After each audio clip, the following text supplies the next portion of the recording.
আসসালামু আলাইকুম। আপনাদের মনে আছে কিনা কয়েকদিন আগে ইউনূস সরকারের সময়, ইউনূস সরকারের প্রায় শেষ দিকে এসে কিশোরগঞ্জের একজন সাবেক বিএনপি দলীয় মন্ত্রীর ছেলে হঠাৎ করেই ফেসবুকে পোস্ট দিয়ে আওয়ামী লীগে জয়েন করার ঘোষণা দেয়।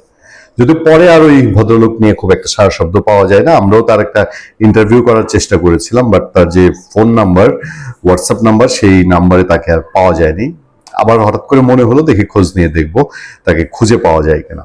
এরকম একটা অদ্ভুত অদ্ভুত কাণ্ড ঘটেছে কয়েকদিন আগে ঢাকা বিশ্ববিদ্যালয়। আপনারা জানেন ঢাকা বিশ্ববিদ্যালয়ে এক ছেলে মোটামুটি তওবা করে ছাত্রদল ছাড়ার ঘোষণা দিয়েছে, এবং ছাত্রদল ছাড়ার পরে তার কি হাল হয়েছে সে সম্পর্কে বিশেষ সাধারণত দল পরিবর্তন হলে বাংলাদেশে একটা শ্রেণী আছে, ফিক্সড শ্রেণী, এটা সব উপজেলা, জেলা, ইউনিয়ন, ইভেন কেন্দ্রেও আছে। এরা সবসময় সরকারি দল। আওয়ামী লীগ ক্ষমতায় আসলে একদম নতুন আওয়ামী লীগ আর হয়, ওই যে hybrid Awami League, hybrid Awami League slogan ছিল। পরে দেখা গেল যে হাইব্রিড আওয়ামী লীগের চিপা চাপা দিয়ে আবার শিবির, জামাত, তারাও আওয়ামী লীগে জায়গা পেয়েছিল। এবার বিএনপি সরকার, বিএনপি সরকারের সময় আমরা এখন কিছু বলতে চাই না।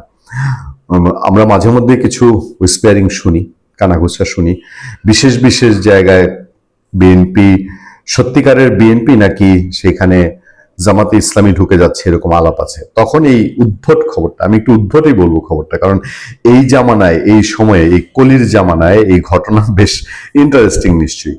জয় বাংলা, জয় বঙ্গবন্ধু পোস্ট দিয়ে বহিষ্কার হলেন ছাত্রদল নেতা। এই ঘটনাটিও কিশোরগঞ্জের।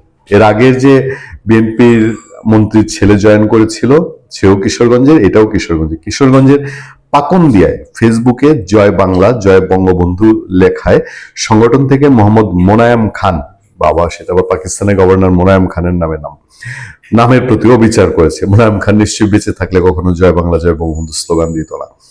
মোনায়েম খান নামে এক ছাত্রদল নেতাকে বহিষ্কার করা হয়েছে। তিনি পাকুন্দিয়া উপজেলার সুখিয়া ইউনিয়ন ছাত্র দলের যুগ্ম আহ্বায়ক ছিলেন, ইউনিয়ন পর্যায়ে বড় নেতা। শনিবার উপজেলা ছাত্র দলের আহ্বায়ক মাজারুল হক উজ্জ্বল ও সদস্য সচিব শাহিন আলম জনির যৌথ স্বাক্ষরে মোনায়েমকে বহিষ্কার করে একটি বিজ্ঞপ্তি প্রকাশ করা হয়।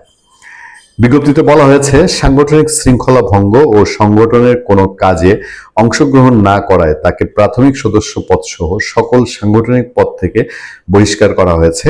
তার সঙ্গে কোনো সাংগঠনিক যোগাযোগ না রাখার জন্য সংগঠনের নেতা কর্মীদের প্রতিও আহ্বান জানানো হয়েছে।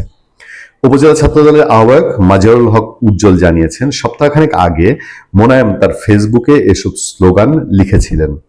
এরপর তার সঙ্গে যোগাযোগের চেষ্টা করেও পাওয়া যায়নি, তার মোবাইল ফোন বন্ধ পাওয়া গেছে, অন্যদের মাধ্যমে চেষ্টা করেও পাওয়া যায়নি। এরপরই বহিষ্কারের বিজ্ঞপ্তি প্রকাশ করা হয়।